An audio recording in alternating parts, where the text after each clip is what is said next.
Hello, everyone. This is High Priestess Tana, and thank you for tuning in to Tana Temple Healing Works. And I have another video, which is related to the color red and its symbolism and meaning in various album covers or album art by various artists. And I know I said a mouthful yesterday, but I have some more information. So I wanted to um, discuss a little bit further or a little bit more in depth when it comes to um, these particular artists and maybe the reason behind them choosing the color red in particular, and specifically imagery that may contain a lot of red. If it's not just the actual album cover itself that's red, it's a lot of red in the on the album cover, and it has a very symbolic meaning. So I'm going to start off, y'all, with um DMX. I mentioned one of his albums yesterday, but this specific album is called Flesh of My Flesh, Blood of My Blood, and it was released in 1998, and it is considered to be one of the most iconic and controversial album covers in hip hop history, period, right? So it features DMX stripped to the waist and completely covered in real pigs blood. So basically, from what I was understanding, was that a lot of people thought that it had a very strong like spiritual context. It also scared the hell out of some people. Uh, some people may have thought it was on the dark side, quote unquote. It could have been done out of a state of aggression.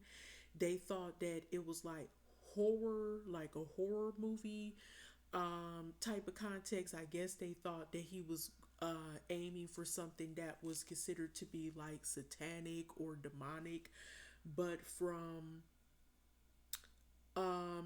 what I'm understanding and from what I'm seeing here, that um, the photographer whose name is Jonathan Mannion or Mannion, he basically said that the blood was a symbol of protection, referencing the blood of Christ, right? And a visual representation of DMX is pouring his blood out into his music.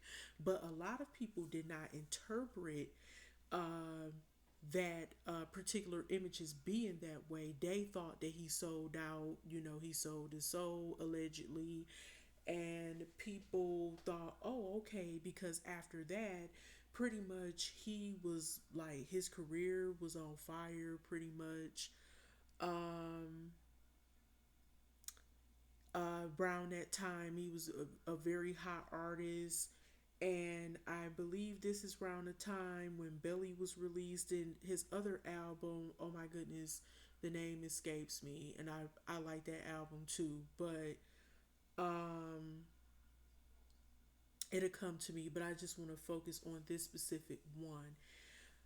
Um, it looked very intense because it was so bloody looking, but at the same time, from DMX perspective, it was not meant to be considered to be satanic, but some people kind of beg to differ, right? But if you are a fan of DMX, you would know that he prayed a lot.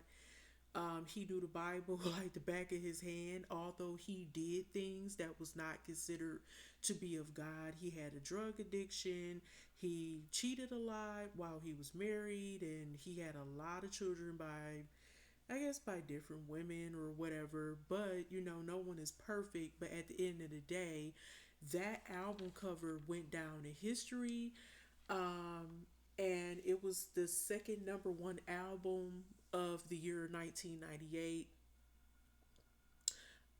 Sorry, let me go back. It was released on December 22nd, 1998, and the album became DMX's second number one album of that year, making him the first living artist to receive two chart topping albums in a single calendar year.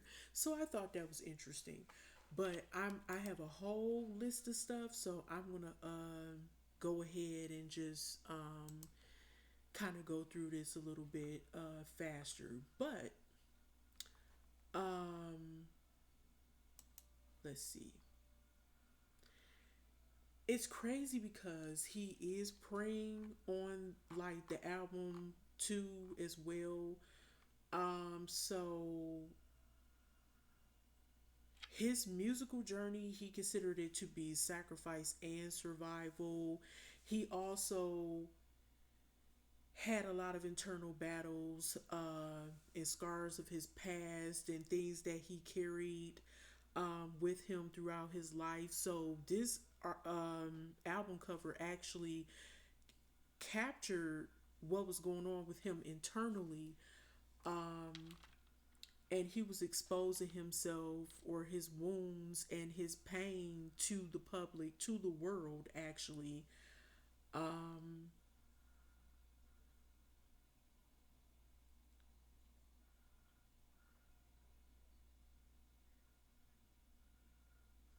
oh, let me check this out. Well, let me not check it out, but let me say this real quick. Check this out. Um, this is what the photographer Manion, I believe that's his last name. He Jonathan Mannion mentioned. He said, "Flesh of my flesh, blood of my blood. I was given total free reign. I conceptualized the entire shoot. I spent days and days and days. Oh my goodness, my alarm. I spent days and days and days researching about African voodoo and color theory, why red is an intense color and why white is a calming color. So in the background, you see that it's white, but DMX was covered in blood, and that gave it a very intense look because you see this black man obviously covered in blood, and DMX was like, he was, I don't know if you would consider him like milk chocolate or really brown. He wasn't really dark like that to me, like a really dark skin or dark complected rather. Um, so but still it was very intense because you didn't see a lot of black people doing album covers like that either. And I believe that a lot of people was getting that it could have had like a voodoo or Vodun, Santeria, Ifa ish type of vibe to it. And I think that some people really, gravitated to viewing it that way. So here's the rest. I had 60 gallons of blood in a bathtub, and I was like, now my challenge is getting DMX in this blood, and what am I going to do to get him in there? He's looking at the tub, and I'm looking at him, and he's looking back at me, and he's like, you want to get me in it? I was like, yeah, that's how it's going to happen today. He continued. He was like, "Oh man, dog, I'm not going to get in it because man, I don't know if it's right. I've got these new pants on." I was like, "Dog, are you really going to use the pants excuse to not get in there?"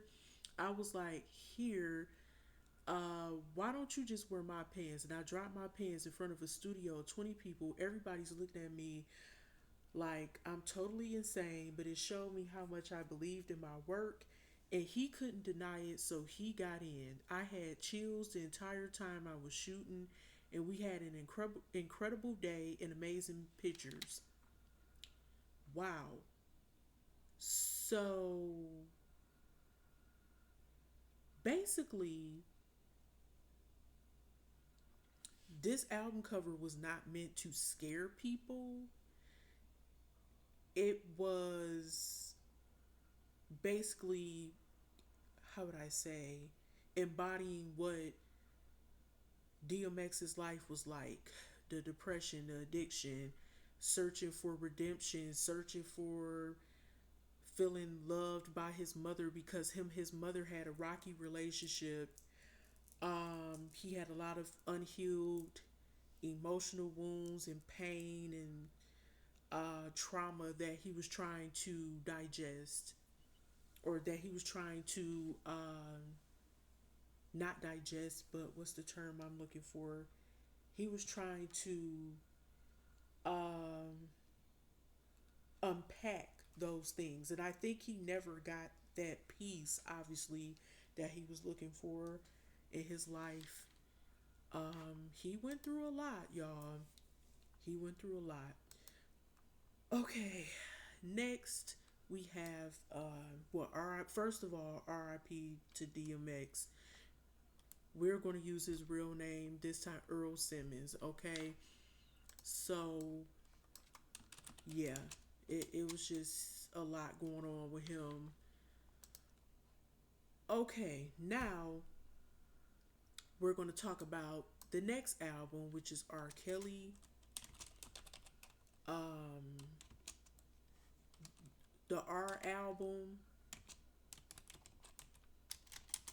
and one thing that stood out to me is that it's in red and black.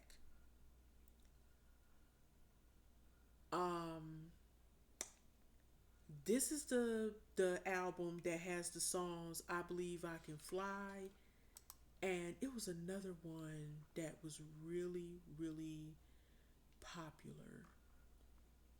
Um, that came from this album. Definitely, I believe I can fly. Uh, I'm your angel. It's a duet with Celine Dion.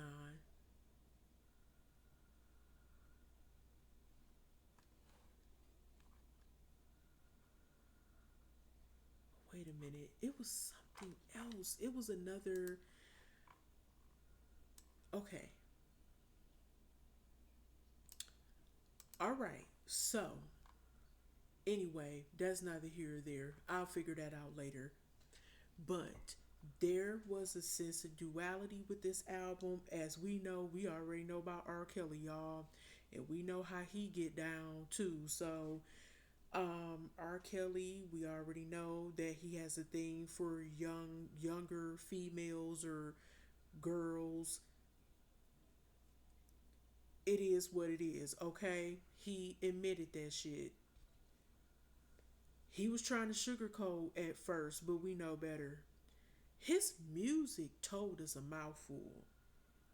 It seems like you're ready, you know, to go all the way. You know what I'm saying? A grown ass woman knows she wanna go all the way, and you ain't got to try to figure it out. Like Maxwell said, "Don't you ever wonder?" Oh, a grown ass woman know what she wants. That's how I knew. I said he can't be talking about grown women, okay? And we already know his connection to Aaliyah. We already know that shit. So we not about to harp on that. We're just about to talk about this album cover. But let me tell you something.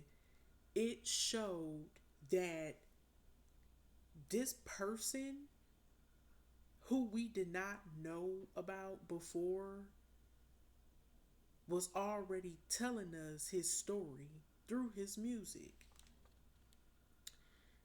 He was trying to battle good and evil then, right in front of our eyes. And I was just even thinking about bump and grind. Bump and grind. He talk about I don't see nothing wrong with a little bump and grind. Okay, yeah, we like grown people trying to fuck. Okay, fuck some bumping and grinding and all that shit. Yeah, we gonna bump and grind. Okay, fuck what you heard. Like really get it on. Like ain't no playing around. That's how I knew. I was like, okay, this seemed like some old immature shit when I'm going back listening to everything, and I'm like, this sound like a dude who's trying to test the waters with someone that's inexperienced. But anyway, let's go. The R album is in red and black. The imagery looks kind of similar to the 12 play album because R. Kelly is his how would I say it? His it's like a dark silhouette. Like he looks like a silhouette on the album, all black. and you can see the white letters, or excuse me, whatever, on his vest, and you see just R dot. You know what I'm saying? And the background is completely red. So that told me a lot, that this is given like a duality type of thing. It's like he's fighting something. And I was thinking his sexual urges, that could have been it too. Then he was pouring his heart out in his music on wax, or however you want to put it, back how they would say back then. And he had desires to be pure, to be spiritual. He is talented, but he's also fucked up too. Let's just keep it real, just like a lot of these artists are. Like, I love DMX music, but he had issues, you know what I'm saying? But I mean, this what R. Kelly deals with is like okay, that's a whole nother beast, because the nature of what he was doing and got caught up in. But you know what? I got some other people on the list too. I'm gonna talk about Angels. I'm not just nitpicking with him. So he was trying to understand himself more. It seems like with this album, like I'm fighting good and evil, or I'm fighting R. Kelly versus Robert Kelly. Right? Is it Robert Sylvester Kelly? His full name. And I remember watching that Reckoning program or show on Lifetime, and they were bashing the shit out of him, dragging his ass, talking about how fucked up he is and all this other stuff. And I think he told one of his brothers that he was like, I don't know who that, I don't like that man on the poster or some shit. And his brother was looking like, dude, what the fuck you talking about? That's you, bro. Like, that is you. You know what I'm saying? He said, no, that's not me. Like, that man do stuff that I don't like or something. And I said, oh, okay, this is giving like duality, like some type of mental split, okay? So people didn't think that R. Kelly was capable of having depth as an artist, because he made very sexually charged songs, and that red can also represent passion, lust, a fiery energy, attraction. Um, did I say passion? Um, War. Okay. Um, Courage, battle, however you want to put it. He was battling things when it came to his sexual nature. He was very, very, very sexual. Everybody knows that. But he started showcasing to me a different range of his musical abilities. He was able to do gospel. He was able to do inspirational songs. He was able to do all that stuff, that well, not ballads, but he also was writing, well, yeah, whatever, like duets. That's what I was thinking of, like the one with Celine Dion. And he wrote Michael Jackson's You Are Not Alone, and all. He was writing for people and all this other stuff. He was battling his faith and his personal issues, because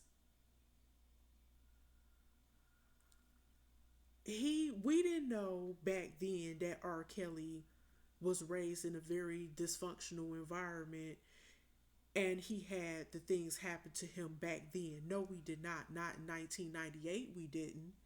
Now, back in the earlier 2000s, was that like 2002 or some shit, when we found out that messed up shit that was released to the public? Okay, some people still didn't want to believe that was him, but on tape. But unfortunately, it is or was him. So, yeah, it was a lot. You know what I'm saying? I can't take away his musical gifts. He is talented, but unfortunately, his mind, when it comes to that other stuff, I don't want to get into all that. It's a tragedy because it's like, damn, you have such a great catalog, very talented person, but mentally, he ain't right. He ain't fucking right. And honestly, this is getting all off, maybe off topic, but I believe that he partake in stuff or was partaking, correction, in things that was considered to be taboo besides just him dealing with underage females. I'm just gonna keep it at that because something ain't right with him. We already know about P Diddy, the Diddler, Papa Diddy Pop. I'm about to talk about his ass next. All right, so P Diddy, the Love album, Off the Grid. All right, so this album is basically a red album. Okay, from what I'm seeing, it's like a red background with him like walking somewhere, looks like maybe a beach or something. Excuse me. And honestly, people look at him like the devil too. You know what I mean? Because some people view R. Kelly as being like a demon or a sex demon or incubus type of energy, and they view Diddy as being the same way. No different. And it's a damn shame how he lost a lot of artists that were very talented and he didn't want to pay them. And people believe that he has blood on his hands allegedly, because of what happened to Biggie. R.I.P. to Biggie. The notorious B.I.G. Biggie Smalls. Okay, period. People cannot stand Diddy for a plethora of reasons, and they do believe that he is like the devil in a black man's body. And yeah, it's just a lot going on. Like, I don't even like talk about him a long period of time either, but um to me, I don't really consider P Diddy, aka Sean Combs, as a real artist any damn way. So, but it shows that this album cover actually captures his narcissistic personality like a mug. You know what I mean?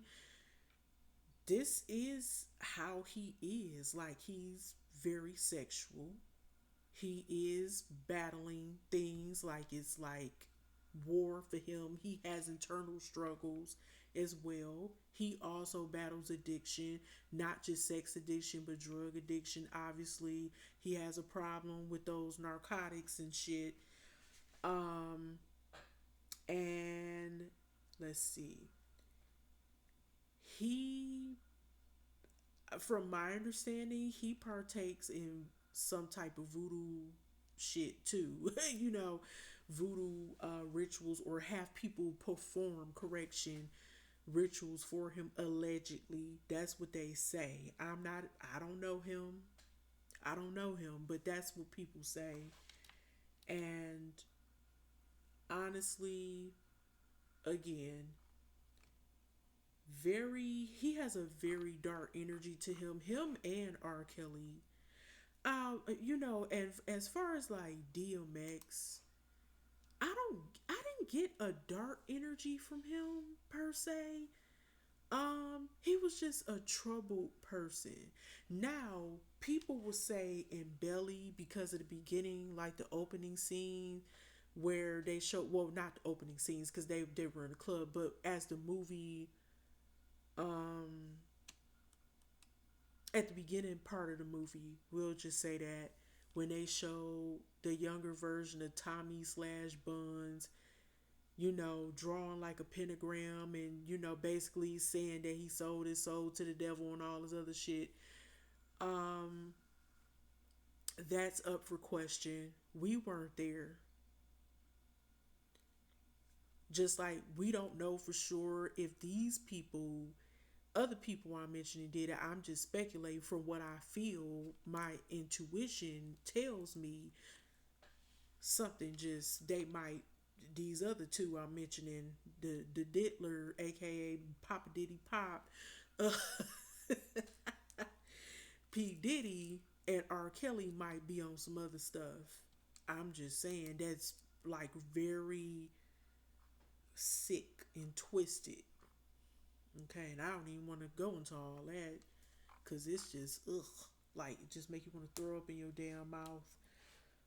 The shit that I could envision, ugh, gross. But anyway, well, we already know that R. Kelly liked to give golden showers to people, well, on people, and some other sick, twisted shit we heard about. What am I talking about? It's late, y'all. I'm trying to get it together, but there were a few other albums I wanted to talk about. Okay. Michael Jackson. Yes. I have a few albums of his that I want to like dissect. But yeah, with this, okay, I'm going to let me just before I delve into Michael Jackson's album covers, I'm actually going to say this about the red color of the album. Uh Diddy's uh the Love album, Off the Grid. I think he might have been trying to dedicate this to Kim Porter and possibly even to Cassie as well. But I get this was mostly about maybe him trying to dedicate this to Kim Porter because he has a very heavy conscience, and I think that might be who this was more so dedicated to. Also maybe his children as well, but I think he might have, yeah, he might have dedicated this to them as well. If I'm not mistaken, isn't his youngest child her name is Love or something like that? Um, yeah. So I'm thinking he did this too as a way to try to clear his conscience, if that makes any sense, about maybe some of the messed up shit he's done. Um, and he was trying to reinvent himself. I guess trying to go through this so called spiritual awakening that he was supposedly having in his mind.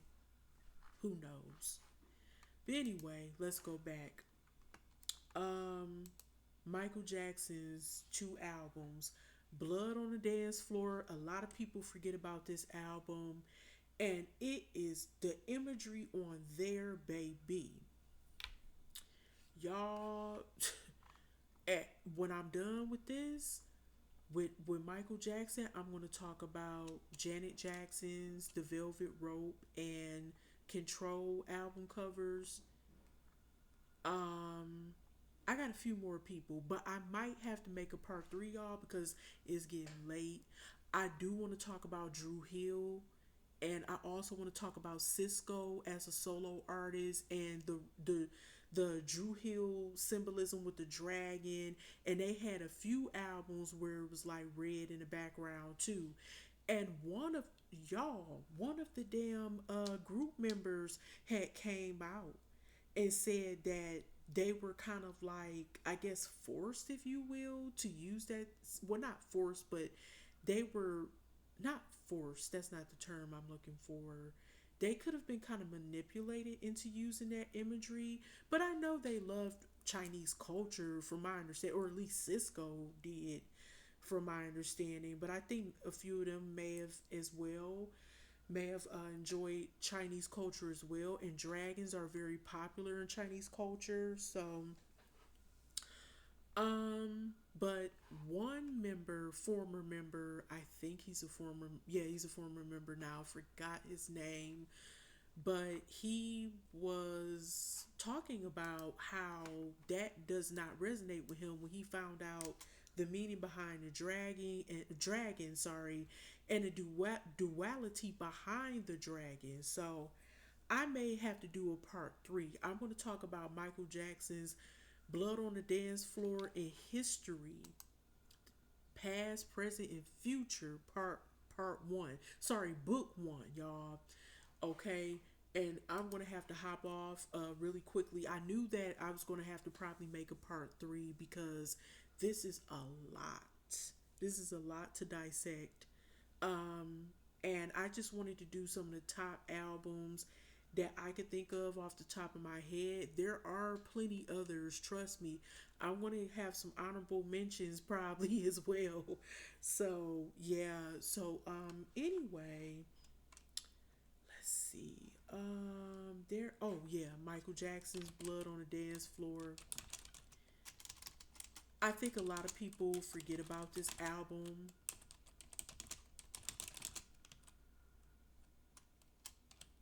He had a red suit on as well.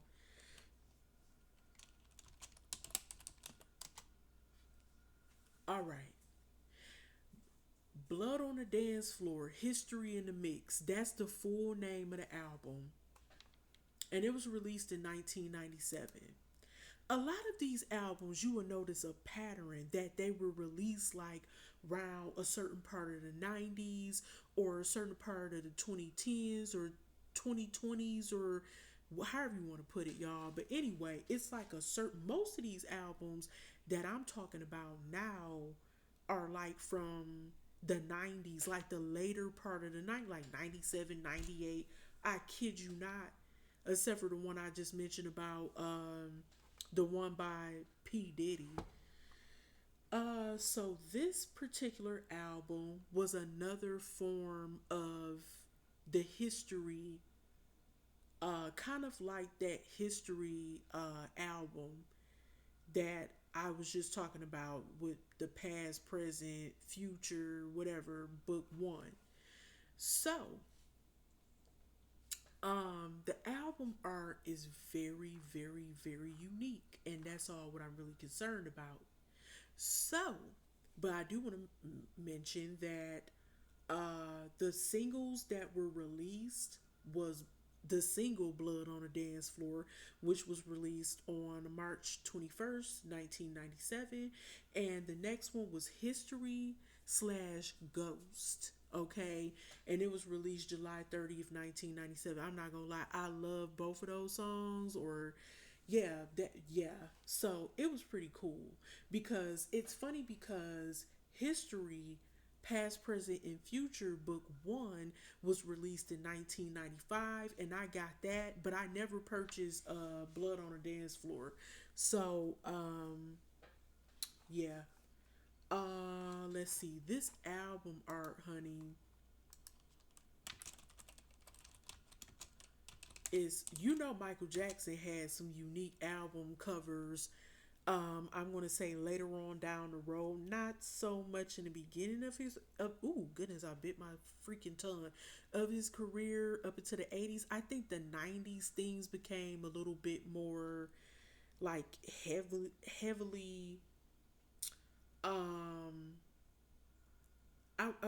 the symbolism became more heavy on the albums. I'm gonna say it was kind of like slapping you in the face, like pow pow pow, But yeah, honey, look at this, look at here. So, it's a lot going on. Okay, let's go. Checkerboard flow. Yeah, I said that. Hood as hell. Checkerboard floor, symbolizing escaping power, but also has been subject to fan theories that it could represent 9/11 predictions or Masonic symbols, allegedly, while the actual art focuses on the themes of fantasy, struggle, chains on wrist, and triumph over adversity dancing above the clouds. Now, let's check this out. I also saw a moon, like a moon figure or something. Not moon figure, a moon symbol in the back. Y'all, this is crazy. Uh-oh.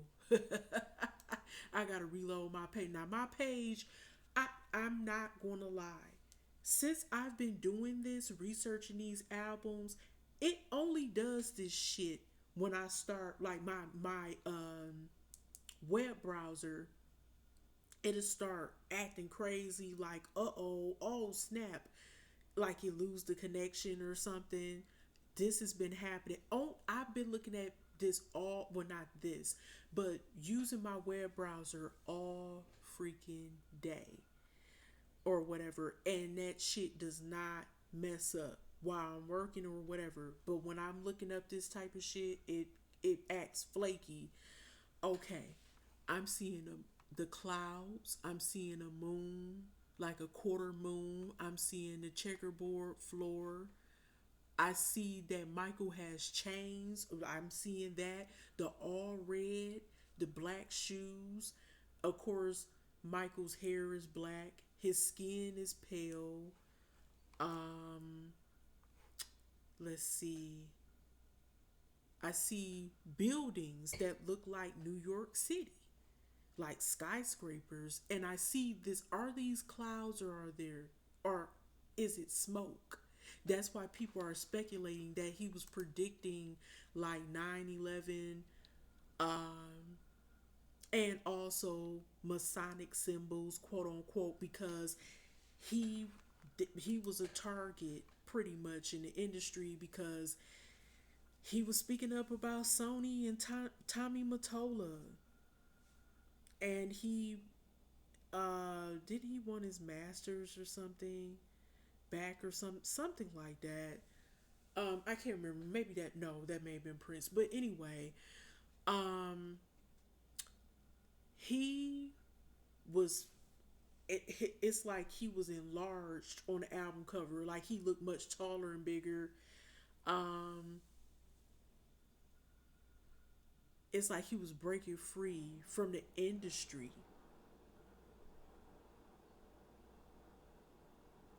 Also, the short film Ghost also displayed like those that checkerboard floor, and also, ooh wee y'all, this the one right here. They talking about the elite or other hidden meanings, or I'm just say that the powers that be.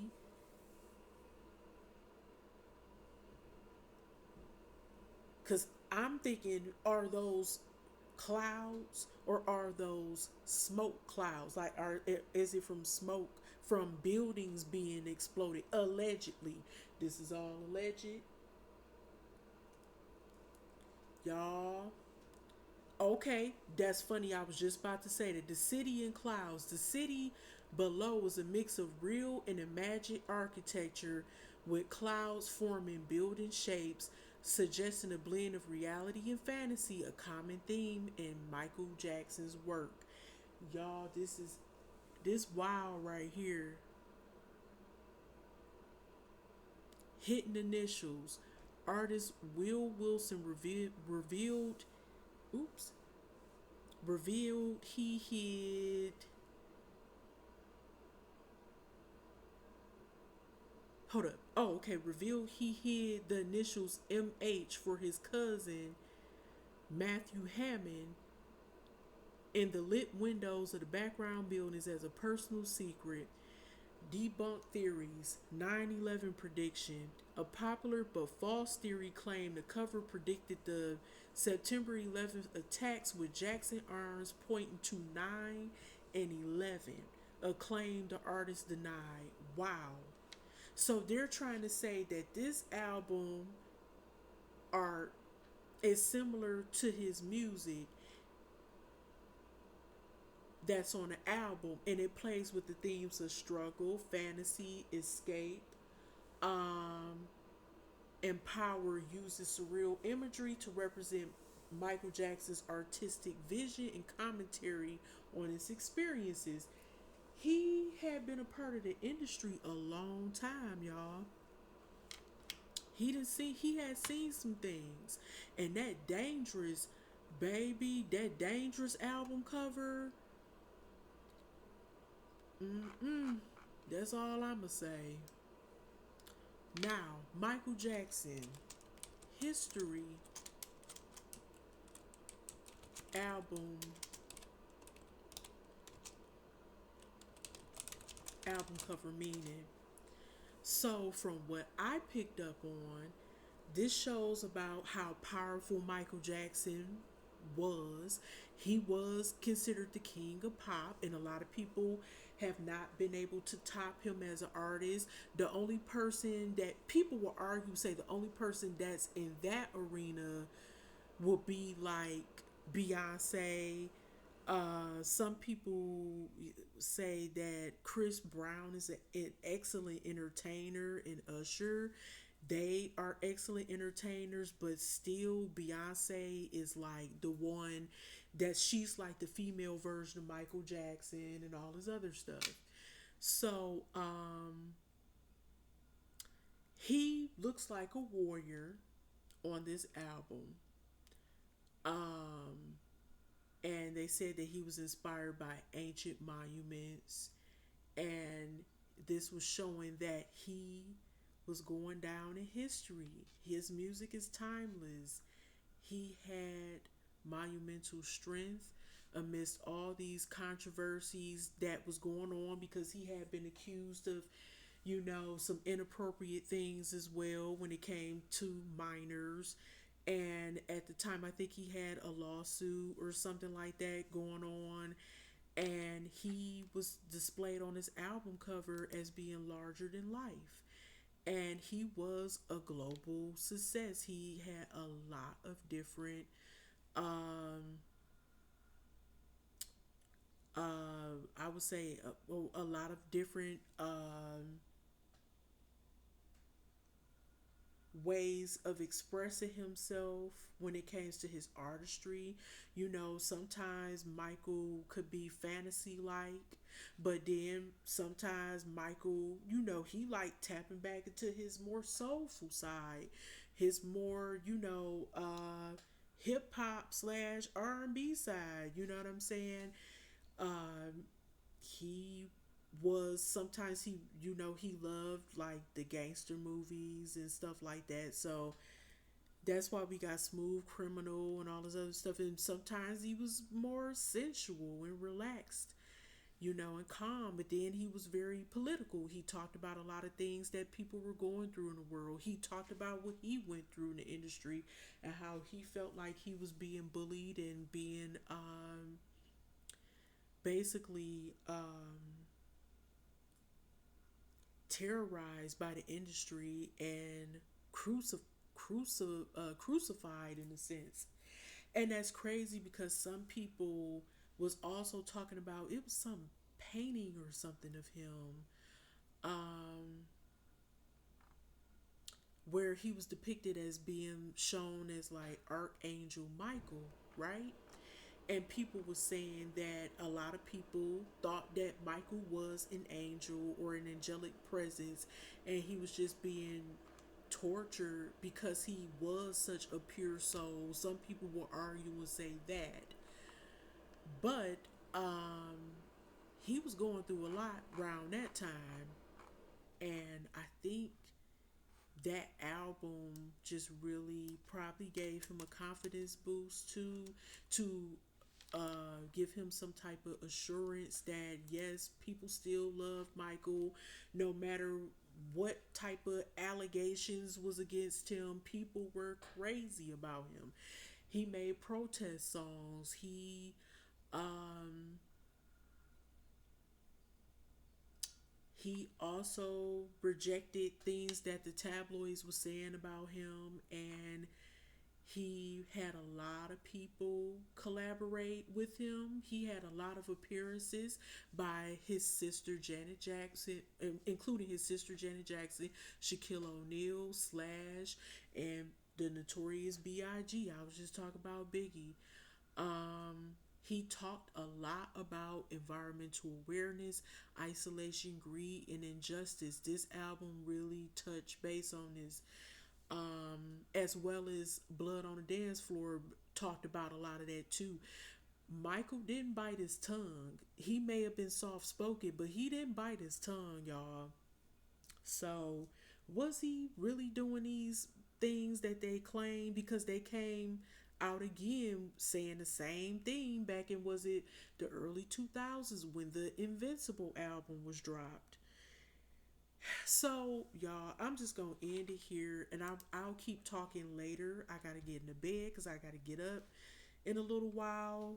But anyway, I love y'all. Thanks for tuning into this video with me. It's been a pleasure. I know I've been talking forever. This was a little longer than the first one, but I knew I wasn't going to be able to do this in two parts. That's why I kept saying part three coming, y'all. But anyway, if you don't hear from me Friday, I'll probably try to do a part three Saturday or whatever. Or maybe I'll try to do a part three later on today. No later than Friday, probably. Because sometimes you just need a break. You know what I mean? All right, love y'all. Stay safe, stay blessed. Don't let people piss y'all off, and stay protected at all times because it's real out here, y'all. Peace and just stay strong, y'all. You got this.